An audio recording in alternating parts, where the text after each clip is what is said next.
प्रिय विद्यार्थियों, नमस्कार। हम अध्ययन कर रहे हैं आचार्य रामचंद्र शुक्ल का निबंध क्रोध। जैसा कि हमने इसका पार्ट 1 पढ़ा और ये समझा कि क्रोध क्यों आता है मनुष्य को। क्रोध अच्छा भी रहता है, बुरा भी रहता है, क्रोध में सौंदर्य भी होता है, इस चीज़ से हम अवगत हुए। आज हम देखते हैं क्रोध की प्रतिक्रियाएं कई बार किस किस तरह से होती हैं। देखिए, यहाँ लेखक कहना चाह रहा है कि कभी कभी लोग अपने कुटुंबियों स्नेहियों से झगड़कर क्रोध में ही अपना सिर पटक देते हैं।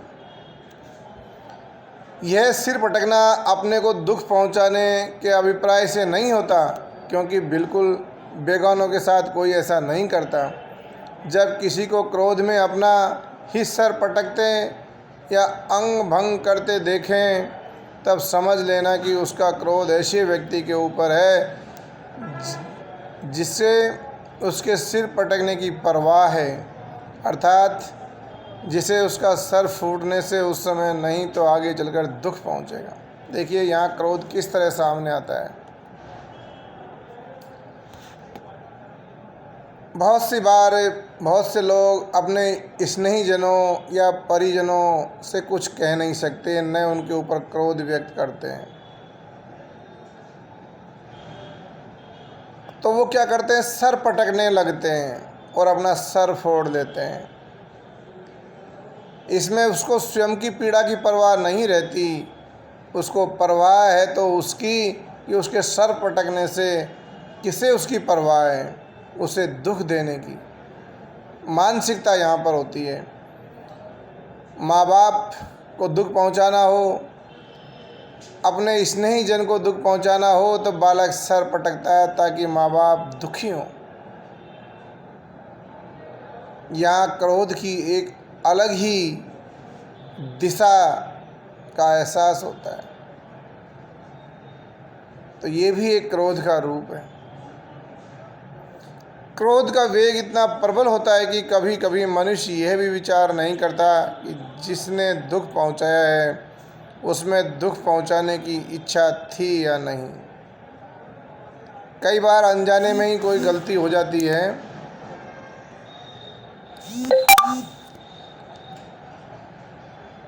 और कोई हमें दुख नहीं पहुंचाना चाहता है, फिर भी हम गुस्सा करते हैं, क्योंकि हम उस समय अपने विवेक का इस्तेमाल नहीं कर पाते हैं, क्योंकि सामने वाले की तो इच्छा थी नहीं कि हमें दुख पहुँचे। इसी से कभी तो यह अचानक पैर कुचल जाने पर किसी को मार बैठता है और कभी ठोकर खाकर कंकड़ पत्थर तोड़ने लगता है। चाणक्य ब्राह्मण अपना विवाह करने जाता था, मार्ग में कुश उसके पैर में चुभे, वह चटमट्ठा और कुदारी लेकर पहुंचा और कुशों को उसने उखाड़ फेंका। अब देखिए, यहाँ पर प्रकृति के जो हिस्सा है कुश, थोड़ा सा वह उसके छूने पर मनुष्य की ऊपर की परत कट सकती है। उसका कोई उद्देश्य नहीं था कि वह चाणक्य को कष्ट पहुँचाए, दुख पहुँचाए, क्योंकि वो तो प्रकृति का एक सामान्य हिस्सा है, सामान्य सा एक पत्ता है। लेकिन उसकी किनारी से कोई व्यक्ति कट जाता है तो सामने वाला विवेक शून्य होकर के उससे ही उखाड़ने लगता है। वो जो कि जिसके माध्यम से नुकसान पहुंचा है वो इन चीज़ों से अनजान है। एक बार मैंने देखा कि एक ब्राह्मण देवता चूल्हा फूंकते फूंकते थक गए। जब आग न जली तब उस पर क्रोध करके चूल्हे में ही पानी डालकर किनारे हो गए। देखिए, उसका अपना गुस्सा उसने इस तरह से शांत किया। बिना वजह भी कई बार गुस्सा आने लगता है मनुष्य को, और ऐसी ऐसी प्रतिक्रियाएं देता है जिनका कोई मतलब ही नहीं है, जिनका कोई उद्देश्य ही नहीं है, और जिसका कुछ प्रभाव सामने वाले को पता ही नहीं है। इस प्रकार का क्रोध अपरिष्कृत क्रोध होता है। यात्रियों ने बहुत से ऐसे जंगलियों का हाल लिखा है जो रास्ते में पत्थर की ठोकर लगने पर बिना उसको चूर चूर किए आगे नहीं बढ़ते। अधिक अभ्यास के कारण यदि कोई मनोविकार बहुत प्रबल पड़ जाता है तो वह अंतः प्रकृति में अव्यवस्था उत्पन्न कर मनुष्य को बचपन से मिलती जुलती अवस्था में ले जाकर पटक देता है। देखिए, अब मनुष्य के अंदर बहुत सारे विकार होते हैं, मनोविकार कह सकते हैं। यहाँ पर क्रोध उन सब में बहुत फुर्तीला है, क्योंकि यह तीव्र गति से प्रतिक्रिया देता है।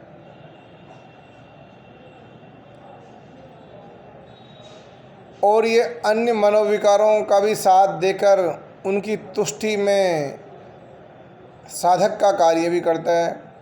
कभी वह दया के साथ कूदता है, कभी घृणा के साथ। एक क्रूर मार्गी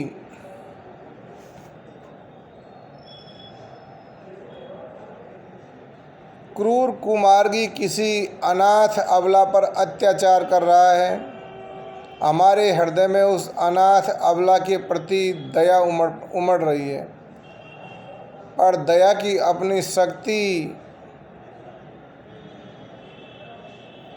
तो त्याग और कोमल व्यवहार तक होती है। क्योंकि दया की तो आप जानते हो, मन में करुणा उठ जाती है, कोमलता हमारे अंदर पैदा कर देती है।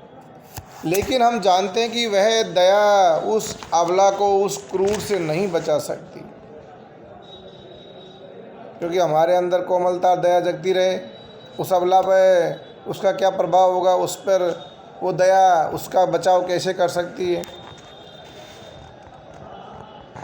यदि वह स्त्री अर्थ कष्ट में होती तो उसे कुछ देकर हम अपनी दया का वेग को शांत कर लेते, पर यहाँ तो उस अबला के दुख का कारण मूर्तिमान तथा उसके विरुद्ध प्रयत्नों को ज्ञानपूर्वक रोकने की शक्ति रखने वाला है।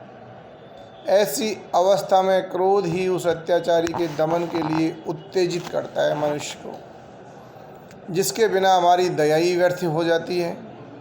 अब देखिए, यदि देखने वाला क्रोध करता है, गुस्सा करता है, तो यहाँ क्रोध का सौंदर्य है। क्रोध एक सौंदर्य के रूप में प्रकट होता है, और दया भी तभी सार्थक है जब उसे क्रोध आए। तो यहाँ क्रोध की एक अच्छाई भी है। क्रोध अपनी सहायता के बदले में दया की वाहवाही को नहीं बांटता। काम क्रोध करता है, काम तो क्रोध करता है, अर्थात उस अबला को बचाने का कार्य कौन करता है? क्रोध करता है, पर नाम दया का ही होता है।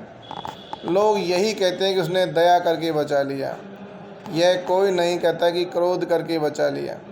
ऐसे अवसरों पर यदि क्रोध दया का साथ न दे तो दया अपनी प्रकृति और अपनी प्रवृत्ति के अनुसार परिणाम उपस्थित ही नहीं कर सकती। देखिए, यहाँ क्रोध की कितना आवश्यक है। उस दया को सार्थक रूप में लाने के लिए क्रोध का होना आवश्यक है। क्रोध ही उस अबला की रक्षा कर सकती है। यहाँ तो क्रोध एक सौंदर्य के रूप में आता है। अब कई बार देखिए, क्रोध शांति भंग का भी कार्य करता है।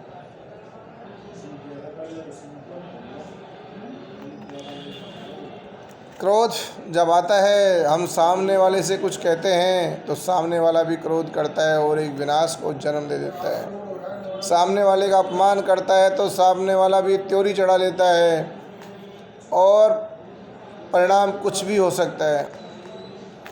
उचित अनुचित की समझ न हो, धर्म, नीति और शिष्टाचार तीनों में क्रोध के निरोध का उपदेश पाया जाता है। अब देखिए, क्रोध सभी शास्त्रों में क्रोध को त्याज्य बताया गया है। संत लोग तो खलों के वचन सहते हैं, दुनियादार लोग भी न जाने कितनी ऊंची नीची पचाते हैं। सभ्यता के व्यवहार में भी क्रोध नहीं तो क्रोध के चिन्ह दबाए जाते हैं। इस प्रकार का प्रतिबंध समाज की सुख शांति के लिए बहुत आवश्यक है, पर इस प्रतिबंध की भी सीमा है। यह पर पीड़कोन्मुख क्रोध तक नहीं पहुंचता। क्रोध के निरोध का उपदेश अर्थपरायण, धर्मपरायण दोनों देते हैं, पर दोनों में जिसे अति से अधिक सावधान रहना चाहिए वही कुछ भी नहीं रहता। बाकी रुपया वसूल करने का ढंग बताने वाला चाहे कड़े पढ़ने की शिक्षा दे भी दे, पर धज के साथ धर्म की ध्वजा लेकर चलने वाला धोखे में भी क्रोध को पाप का बाप ही कहेगा। क्रोध रोकने का अभ्यास ठगों और स्वार्थियों वो सिद्धों और साधकों से कम नहीं होता। जिससे कुछ स्वार्थ निकलता रहता है, जिसे बातों में फंसाकर ठगना रहता है, उसकी कठोर से कठोर अनुचित बातों पर न जाने कितने लोग जरा भी क्रोध नहीं करते, पर उनका यह अक्रोध न धर्म का लक्षण है न साधन का। देखिए, आचार्य रामचंद्र शुक्ल यहाँ बताते हैं कि सभी शास्त्रों में क्रोध को निषेध बताते हैं। सभी साधु संत उपदेश देते हैं कि क्रोध को मनुष्य में नहीं आने देना चाहिए, लेकिन आपने बहुत सी बार देखा होगा कि इन्हीं साधु संतों के अंदर बहुत सा क्रोध होता है और ये कई बार शाप देकर अनिष्ट भी कर देते हैं और बड़े बड़े श्राप इन्होंने दिए भी हैं। आप सब लोगों ने धर्मशास्त्र पढ़ रखे हैं कि फला ऋषि के शाप के कारण अहिल्या को पत्थर की बनना पड़ा, किसी देवता को असुर रूप में जन्म लेना पड़ा, किसी मनुष्य को पाप भोगने के लिए दूसरे जन्म में आना पड़ा। इस तरह से शास्त्रों में वर्णन मिल जाएगा। तो ये भी अपने क्रोध पर नियंत्रण नहीं रख पाते हैं और कई बार जो सांसारिक दुनिया से जुड़े व्यापारी लोग होते हैं, वे भी उल्टी सुल्टी बातों को सुन कर के उनके साथ अभद्र व्यवहार होने पर भी चुपचाप अपने क्रोध को सहन कर जाते हैं, पी जाते हैं, क्योंकि उन्हें पता है कि हम व्यापारी हैं, हम इन्हें तभी ठग सकते हैं जब हम चुप रहें। तो वे कठोर से कठोर अनुचित बातों पर भी क्रोध नहीं करते हैं, पर उनका यह अक्रोध धर्म का लक्षण नहीं माना जाएगा और न ही साधन माना जाएगा। हम जानते हैं कि उन्होंने ये क्रोध क्यों सहा है, क्योंकि वो अर्थपरायण लोग हैं। अगर वो किसी पर गुस्सा करेंगे तो अपना ग्राहक खो देंगे, इसलिए वो गुस्सा करेंगे ही नहीं। आप लोग हमारे समाज में मौजूद इस वर्ती के लोगों को जानते हैं, किस तरह से वो ठंडे रह कर के अपने व्यापार को आगे बढ़ाते हैं और अक्रोध का प्रदर्शन करते हैं। लेखक का मानना है कि क्रोध की प्रेरणा के दो ही कारण हैं, पहले तो अपना दुख, दूसरा पराया दुख।